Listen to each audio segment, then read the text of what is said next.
শিলিগুড়ি থেকে আমরা মেঘালয়ের উদ্দেশ্যে বেরিয়েছিলাম। সামনে লং হাইওয়ে, বাইকের সাউন্ড আর মাথায় শুধু অ্যাডভেঞ্চারের এক্সাইটমেন্ট।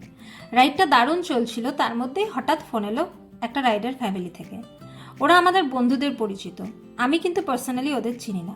কিন্তু আগের দিন রাত থেকেই ওরা একটাই কথা বলে যাচ্ছিল, তোমরা তো কামাখ্যাগুড়ি দিয়ে যাচ্ছ, আমাদের বাড়িতে লাঞ্চ না করে কিন্তু যেতে পারবে না। সত্যি বলতে কি, আমরা প্রথমে রাজি ছিলাম না, কিন্তু ওরা একেবারে নাছোড়বান্দা। না, কোনো এক্সকিউজ চলল না, শেষে গেলাম। আর অনেস্টলি ওই কিছু ঘন্টার এক্সপিরিয়েন্স পুরো জার্নির মধ্যে আলাদা জায়গা করে নিল।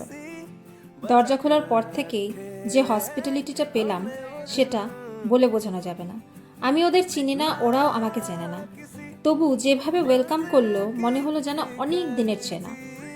কখনো হেলমেটটা নিয়ে রাখছে, কখনো ব্যাগ রাখতে হেল্প করছে, কেউ আবার বলছে এত রাইড করে এসছো, আগে একটু বসে রেস্ট নাও। লাঞ্চ টেবিলে গিয়ে তো আমি অবাক, এত কিছু অ্যারেঞ্জ করে রেখেছিল শুধু আমাদের জন্য। বারবার জিজ্ঞেস করছিল এটা নাও ওটা নাও আর একটু খাও।